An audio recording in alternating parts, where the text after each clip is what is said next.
जय हिंद बच्चों, मैं दीपाली हसनाले आप सभी का हमारे इस YouTube channel deep research study hub में हार्दिक स्वागत करती हूँ।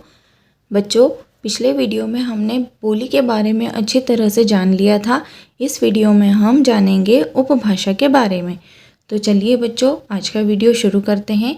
लेकिन वीडियो शुरू करने से पहले मैं आप सभी से एक रिक्वेस्ट करना चाहूँगी कि जिस भी बच्चे ने मेरा पिछला वीडियो नहीं देखा है, सबसे पहले वह मेरा पिछला वीडियो देख ले, ताकि आपको आज का ये वीडियो अच्छी तरह से समझ में आ जाए।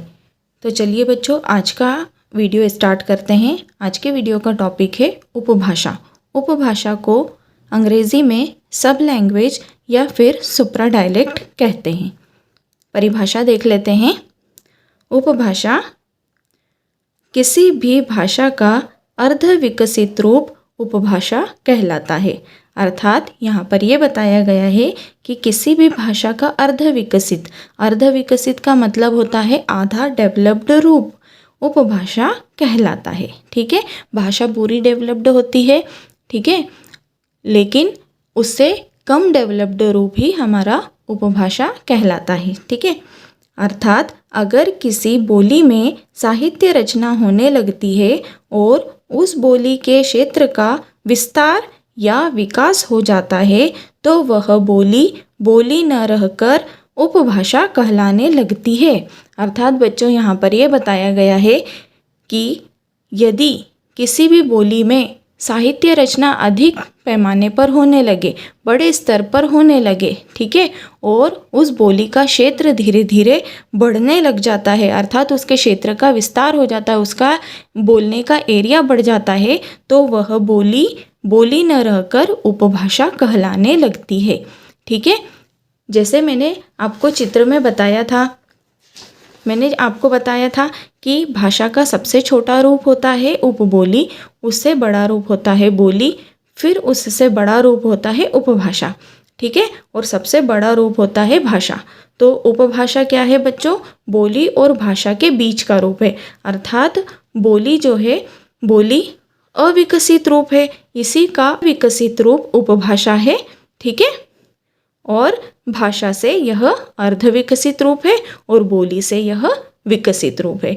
ठीक है बच्चों, यहाँ तक आपको अच्छी तरह से समझ में आ गया होगा। आगे बढ़ते हैं। उपभाषा को विभाषा भी कहते हैं। ध्यान रखिएगा बच्चों, आपको अधिकतर जगह पर उपभाषा अर्थात सब डायलेक्ट की जगह पर विभाषा लिखा हुआ मिलेगा, तो आप कंफ्यूज मत होइएगा। उपभाषा और विभाषा एक ही शब्द है। ठीक है, उदाहरण देख लेते हैं उपभाषा का। पश्चिमी हिंदी उपभाषा, यह हिंदी भाषा की प्रमुख उपभाषाओं में से एक है। ठीक है बच्चों, ध्यान रखिएगा, हमारी पश्चिमी हिंदी उपभाषा जो है, यह हमारी हिंदी भाषा की प्रमुख उपभाषाओं में से एक है। इधर ध्यान दीजिए, देखिए मैंने यहाँ पर लिख दिया है, आप लोगों को याद रहे और समझने में आसानी हो, इसलिए हिंदी भाषा की 5 प्रमुख उपभाषाएं हैं। ठीक है, पहली कौन सी है? पहली है पश्चिमी हिंदी उपभाषा, दूसरी है पूर्वी हिंदी उपभाषा, तीसरी है राजस्थानी हिंदी उपभाषा, चौथी है बिहारी हिंदी उपभाषा और 5वीं है पहाड़ी हिंदी उपभाषा। ठीक है बच्चों, हिंदी भाषा की ये 5 उपभाषाएं हैं, जिनमें से मैंने पहली उपभाषा पश्चिमी हिंदी उपभाषा को उदाहरण के तौर पर यहाँ पर आपको समझाने के लिए लिखा हुआ है। ठीक है बच्चों, यहाँ तक आपको उपभाषा अच्छी तरह से समझ में आ गया होगा, अर्थात उपभाषा की परिभाषा और उदाहरण समझ में आ गया होगा। आगे बढ़ते हैं। आगे है उपभाषा की विशेषताएं, जिनमें पहली विशेषता है उपभाषा बोली का विकसित तथा भाषा का अर्ध विकसित रूप होता है। अर्थात बच्चों ध्यान रखिएगा, उपभाषा क्या है? उपभाषा बोली का विकसित रूप है। ठीक है, बोली अविकसित है, तो इस तरह से यदि हम देखें तो उपभाषा जो है वह बोली का विकसित रूप है। ठीक है, तथा भाषा का अर्ध विकसित रूप होता है। ठीक है, चित्र के माध्यम से एक बार देख लेते हैं। देखिए, उपबोली हमने पढ़ा था, तो उपबोली अविकसित रूप थी, ठीक है, जिसमें बिल्कुल भी डेवलपमेंट नहीं था। इसके बाद थोड़ा बड़ा रूप आता है बोली का, जो कि थोड़ी सी डेवलप्ड होती है, ठीक है, उपबोली की अपेक्षा थोड़ी सी डेवलप्ड होती है। फिर इसके बाद बारी आती है उपभाषा की। उपभाषा बोली की तुलना में विकसित रूप है, परंतु यदि हम भाषा की तुलना में बात करते हैं तो यह अर्ध विकसित रूप है। ठीक है बच्चों, यहाँ तक आपको अच्छी तरह से क्लियर हो गया होगा। आगे बढ़ते हैं। एक उपभाषा में कई बोलियां शामिल हो सकती हैं। ठीक है बच्चों, एक उपभाषा के अंदर कई सारी बोलियां और उपबोलियां शामिल हो सकती हैं। चित्र के माध्यम से देख लेते हैं। देखिए, ये हमारी उपभाषा है, ठीक है, ये हमारी उपभाषा है। ये क्या है? बोली, और ये है उपबोली। तो हमने क्या लिखा है यहाँ पर?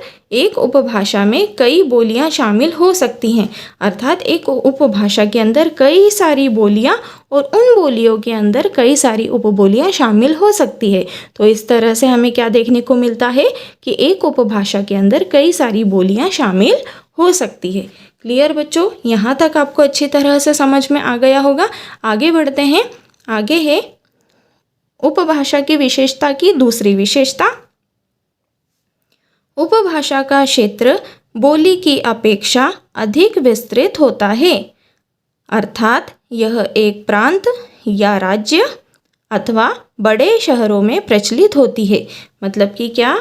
उपभाषा का जो क्षेत्र है बच्चों, यह बोली की अपेक्षा विस्तृत होता है, बड़ा होता है, ठीक है, और अर्थात यह एक प्रांत या फिर बड़े राज्यों या बड़े शहरों में ही बोली जाती है। ठीक है, वापस से सुन लीजिए। उपभाषा का क्षेत्र बोली की अपेक्षा अधिक विस्तृत होता है। ठीक है, बोली की अपेक्षा अधिक विस्तृत होता है। ठीक, यह एक प्रांत या फिर राज्य या फिर बड़े बड़े शहरों में ही प्रचलित होती है, अर्थात फेमस होती है। ठीक है बच्चों, उस क्षेत्र से यदि हम बाहर निकल जाते हैं तो उस उपभाषा का प्रयोग या फिर प्रभाव खत्म हो जाता है। ठीक, यहाँ तक आपको अच्छी तरह से समझ में आ गया होगा। आगे बढ़ते हैं। उपभाषा की तीसरी विशेषता है, उपभाषा का हमें लिखित रूप देखने को मिलता है।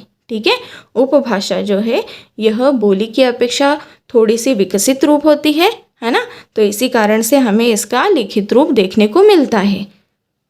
आगे बढ़ते हैं। आगे है उपभाषा की विशेषता की चौथी विशेषता है, उपभाषा की भी अपनी स्वयं की लिपि निश्चित या निर्धारित नहीं होती है।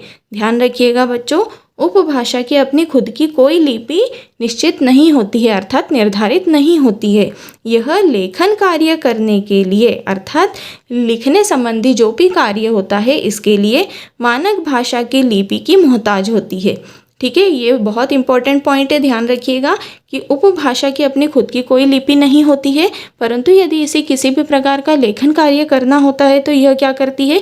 किसी भी मानक भाषा मतलब कि स्टैंडर्ड लैंग्वेज की लिपि का इस्तेमाल करती है। ठीक है, स्टैंडर्ड भाषा कौन सी है? जैसे हमारी हिंदी भाषा है या मराठी भाषा है या फिर अंग्रेज़ी भाषा है या उर्दू भाषा है या बांग्ला भाषा है, तमिल भाषा है। ठीक है, ये जो स्टैंडर्ड लैंग्वेज है, जिन्हें भाषा की मान्यता मिल चुकी है, उन भाषाओं की लिपि का इस्तेमाल करती है अपना लेखन कार्य करने के लिए। ठीक है बच्चों, यहाँ तक समझ में आया? अर्थात मान लीजिए यदि कोई उपभाषा है, उसे कोई कहानी लिखनी होगी तो वह क्या करेगी? अंग्रेज़ी भाषा की रोमन लिपि का इस्तेमाल करेगी या फिर हिंदी भाषा की देवनागरी का इस्तेमाल करेगी या फिर उर्दू भाषा की फारसी लिपि का इस्तेमाल करेगी। ओके, यहाँ तक आपको समझ में आ गया होगा। आगे बढ़ते हैं। उपभाषा की विशेषता की पांचवी विशेषता है, उपभाषा का भी अपना कोई व्याकरण नहीं होता है। ठीक है, ध्यान रखिएगा, उपभाषा जो है यह भाषा से छोटा रूप है, ठीक है, लेकिन बोली की तुलना में बड़ा रूप है, तो इसलिए इसमें लेखन कार्य तो होता है, परंतु इसका अपना कोई व्याकरण नहीं होता है।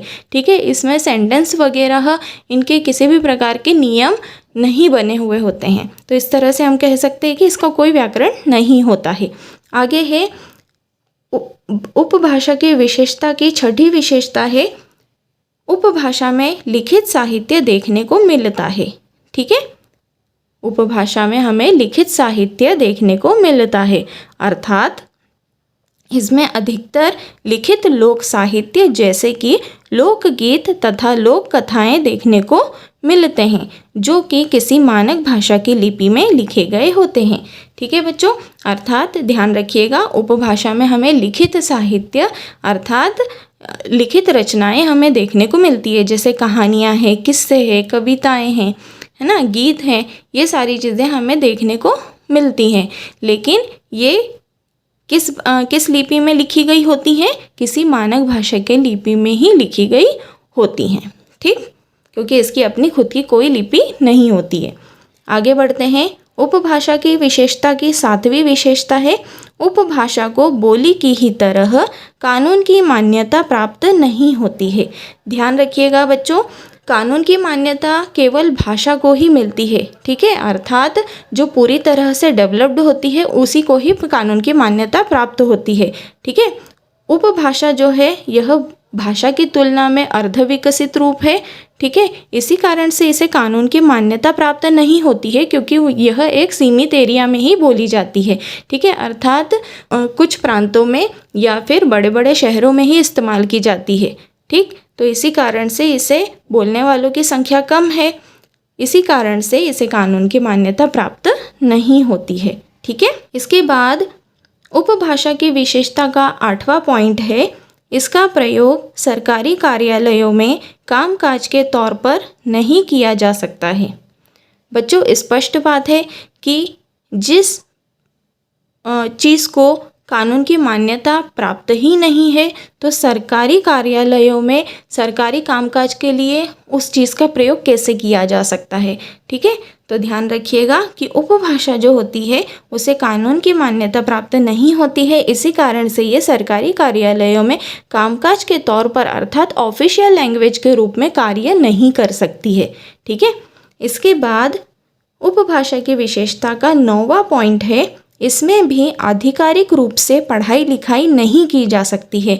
ध्यान रखिएगा बच्चों, जिस भी चीज़ को अर्थात जिस भी भाषा को कानून की मान्यता प्राप्त नहीं है, इसके बाद में इसे ऑफिशियल लैंग्वेज के रूप में इस्तेमाल नहीं किया जा सकता है, तो इसी कारण से हम उस लैंग्वेज का हम आधिकारिक रूप से मतलब कि ऑफिशियल तरीके से पढ़ाई लिखाई का काम नहीं कर सकते हैं, अर्थात अध्ययन अध्यापन का कार्य मतलब पढ़ाने लिखाने का कार्य या पढ़ने पढ़ाने का कार्य नहीं कर सकते हैं।